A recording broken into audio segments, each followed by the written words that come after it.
تو یہ جیسے یہ ضروری ہیں سزائیں، ایسے ہی ان کے لیے وہ ضروری تھا کہ اپنے آپ کو قتل کریں۔ چنانچہ ان لوگوں نے اس پر عمل کیا، جس کی وجہ سے آخرت میں وہ باعث رحمت اور باعث عنایت ہو گئے۔ پھر آگے ہے وَإِذْ قُلْتُمْ يَا مُوسَىٰ لَن نُؤْمِنَ لَكَ حَتَّىٰ یہاں سے وَأَنْتُمْ تَنظِرُونَ، یہاں تک یہ اس کا قصہ اس طرح ہوا کہ موسیٰ علیہ السلام نے جب کوہ طور سے تورات لا کر ان کو اپنی قوم کو پیش کی کہ یہ اللہ کی کتاب ہے، تو بعض گستاخ لوگوں نے کہا کہ اللہ تعالی ہم سے خود کہہ دے کہ یہ ہماری کتاب ہے تو بے شک ہم کو یقین آ جائے گا۔ موسیٰ علیہ السلام نے اللہ تعالیٰ کے حکم سے فرمایا کہ ان کو کہو کہ کوہ طور پر چلو، یہ بات بھی ہو جائے گی۔ بنی اسرائیل نے اس کام کے لیے 70 آدمی منتخب کر کے موسیٰ علیہ السلام کے ساتھ کوہ طور پر روانہ کیے۔ وہاں پہنچنے پر اللہ تعالیٰ کا کلام انہوں نے خود سنا، ان 70 آدمیوں نے۔ تو اس وقت انہوں نے اپنا رنگ بدل لیا کہ ہم تو کلام سننا کافی نہیں سمجھتے، بلکہ ہم یہ چاہتے ہیں کہ ہمیں پتہ چلے کہ خدا کون، خدا جانے یہ کس کی آواز تھی، تو ہم چاہتے ہیں کہ اللہ تعالیٰ کو خود دیکھ لیں تو پھر ہم مان جائیں گے، کیونکہ دنیا میں کوئی شخص اللہ تعالیٰ کو دیکھنے کی طاقت نہیں رکھتا۔ اس لیے اس گستاخی پر ان پر بجلی گر پڑی اور وہ سارے کے سارے ہلاک ہو گئے۔ پھر اللہ نے فرمایا ثم بعثناکم من بعد موتکم لعلکم تشکرون، یعنی موت کے لفظ سے ظاہری طور پر تو یہ معلوم ہوتا ہے کہ یہ لوگ اس بجلی سے مر گئے تھے۔ ان کے دوبارہ زندہ کیے جانے کا قصہ یہ ہوا کہ موسیٰ علیہ السلام نے اللہ تعالیٰ سے عرض کی کہ اللہ بنی اسرائیل یوں ہی بدگمان رہتے ہیں، اب وہ یہ دیکھیں گے کہ میں نے ان لوگوں کو کہیں لے جا کر کسی ہیلے بہانے سے ان کا کام تمام کر دیا،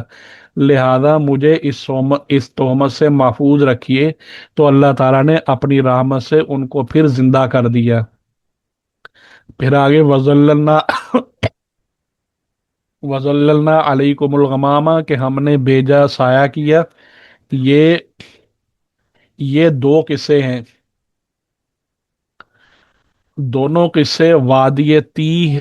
تیہ کا علاقہ، جس کو سینا کا علاقہ کہتے ہیں آج کل، صحرائے سینا، یہ دونوں اس کو یعنی عربی میں تیہ کا علاقہ بھی کہا ہے، تا یا ہا، تیہ بستی تھی۔ یہ دونوں واقع وہاں کے ہیں۔ اس کی حقیقت یہ ہے کہ بنی اسرائیل کا اصل وطن جو ہے وہ تو ملک شام، حضرت یوسف علیہ السلام کے وقت مصر میں آ گئے تھے اور یہیں پر رہ گئے۔ جب ملک شام میں، پھر بعد میں ملک شام میں عمالقہ، یہ عین میم الف لام قاف ہا، عمالقہ، یہ اس نام کی قوم تھی، وہ مسلط ہو گئی۔ فرعون جب غرق ہو گیا اور یہ لوگ مطمئن ہو گئے تو اللہ تعالیٰ کو ان کو حکم ہوا کہ اب مالکہ قوم سے جہاد کرو اور اپنی اصلی جگہ جو ہے وہ ان کے قبضے سے چھڑا لو۔ بنی اسرائیل اس ارادے پر مصر سے چلے اور ان کی حدود میں پہنچ کر، یعنی وہ عمالقہ کی جو قوم تھی اس کی حدود میں پہنچ کر جب عمالقہ کے زور اور طاقت کا حال معلوم ہوا تو یہ ہمت ہار بیٹھے اور جہاد سے صاف انکار کر دیا۔ اللہ تعالیٰ نے ان کو اس انکار کی یہ سزا دی کہ 40 برس تک ایک علاقے میں سرگرداں اور پریشان پھرتے رہے، گھر پہنچنا نصیب نہ ہوا۔ اس لیے اس کو میدان تیہ کہتے ہیں۔ یہ میدان کچھ بہت بڑا رقبہ نہیں تھا، بلکہ مصر اور شام کے درمیان تقریباً 10 میل کا علاقہ تھا۔ روایت میں آتا ہے کہ یہ لوگ اپنے وطن مصر جانے کے لیے سارا دن سفر کرتے رہتے تھے،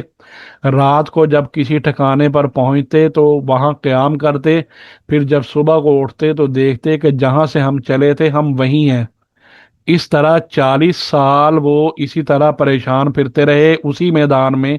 اس لیے اس میدان کو وادی تیہ کہا جاتا ہے۔ تیہ کے معنی ہی سرگردانی اور پریشانی کے ہیں۔ یہ علاقہ ایک کھلا میدان تھا، نہ اس میں کوئی عمارت تھی، نہ کوئی درخت تھا جس کے نیچے دھوپ اور گرمی وغیرہ سے بچاؤ کیا جا سکے، نہ یہاں کو کھانے پینے کا سامان تھا، نہ پہننے کے لیے لباس تھا، مگر اللہ تعالیٰ نے معجزے کے طور پر حضرت موسیٰ علیہ السلام کی دعا سے اسی میدان میں ان کی تمام ضروریات کا انتظام فرما دیا۔ بنی اسرائیل نے دھوپ کی شکایت کی تو اللہ تعالیٰ نے سفید بالکل باریک سا جو ہے وہ بادل بھیج دیا، اور جب بھوک کا تقاضا ہوا تو من و سلوہ نازل فرما دیا، یعنی درختوں پر ترنجبین جو ایک میٹھی چیز ہے وہ کثرت سے پیدا کر دی۔ یہ لوگ اس کو جمع کر لیتے، اس کو من کہا گیا ہے، اور بٹیر کی شکل میں ان کے پاس جو ہے وہ پرندے جمع ہو جاتے جو ان سے بھاگتے نہیں تھے، یہ ان کو پکڑ لیتے اور ذبح کر کے کھاتے، اس کو سلوا کہا گیا۔ یہ لوگ ان دو لطیف چیزوں سے پیٹ بھر لیتے، اور پھر چونکہ ترنجبین جو ہے یعنی من وہ کثرت سے معمول سے زائد تھی، اور اسی طرح بٹیر وغیرہ ان کا نہ ڈرنا بھی معمول کے خلاف ہے، لہذا اس حیثیت سے یہ دونوں چیزیں گویا کے غیب کے خزانے سے قرار دی گئی۔ اور ان کو جب پانی کی ضرورت کی پیش آئی تو موسیٰ علیہ السلام نے ایک پتھر پر لاٹھی ماری اللہ کے حکم سے، تو اس پتھر سے چشمے پھوٹ پڑے، جیسا کہ قرآن کی دوسری آیتوں میں اس کا بیان موجود ہے۔ ان لوگوں نے رات کے اندھیرے کا شکوہ کیا تو اللہ تعالیٰ نے غیب سے ایک روشنی عمودی شکل میں ان کے محلے کے درمیان قائم فرما دی۔ اگر کپڑے میلے ہوئے اور پھٹنے لگے اور لباس کی ضرورت ہوئی تو اللہ تعالیٰ نے بطور معجزے کے یہ صورت پیدا کر دی کہ ان کے کپڑے بھی میلے نہیں ہوتے تھے نہ پھٹتے تھے، اور جو بچوں کے کپڑے ہوتے تھے بدن پر پہنے ہوئے، وہ بچے جیسے جیسے بڑے ہوتے جاتے اسی مقدار سے وہ کپڑے بھی بڑے ہوتے جاتے۔ اور ان لوگوں کو یہ حکم بھی ہوا تھا کہ ضرورت کے برابر خرچ کر لیا کرو، آئندہ کے لیے جمع نہ کیا کرو، مگر ان لوگوں نے لالچ کے مارے اس میں بھی خلاف کیا، تو اللہ تعالیٰ کے حکم سے وہ رکھا ہوا گوشت جو ضرورت سے زائد ہوتا تھا وہ سڑنا شروع ہو گیا۔ اسی کو فرمایا ہے کہ انہوں نے اپنے نفسوں پر ظلم کیا ہے۔ پھر آگے جو فرمایا کہ اس وقت کو یاد کرو جب ہم نے کہا بستی میں داخل ہو جاؤ، تو یہ حضرت شاہ عبد القادر رحمہ اللہ نے یہ لکھا ہے کہ یہ قصہ بھی وادی تیہ کے زمانے کا ہے، کہ جب من و سلوہ کھاتے کھاتے اکتا گئے اپنے معمولی کھانے، اور پھر انہوں نے معمولی کھانے کی درخواست کی، جیسا کہ آگے آئے گا اگلے رکوع میں کہ وہ سبزیاں ترکاریاں وہ فرمائش کی، تو ان کو ایک شہر میں جانے کا حکم ہوا تھا کہ وہاں کھانے پینے کی اور معمولی چیزیں ملیں گی، لہذا یہ حکم اس شہر کے اندر جانے کے متعلق ہے کہ جب تم داخل ہو جاؤ اس بستی میں، تو اس میں قول یعنی وہ جملہ ان کو بتایا گیا، اور فعلی طور پر عملی طور پر بھی ادب کا طریقہ بتایا گیا کہ کہ تم نے جب اندر جانا ہے تو کہنا یہ ہے اور جھک کر جانا ہے، تو اس کے جانے کی وجہ سے اندر جا کر کھانے میں توسیع کر دی گئی۔ اس پر اب یہ قصہ آگے پیچھے ہے، گویا کہ بعد والا قصہ پہلے آ گیا، پہلے والا قصے کا کوئی حصہ بعد میں آ گیا،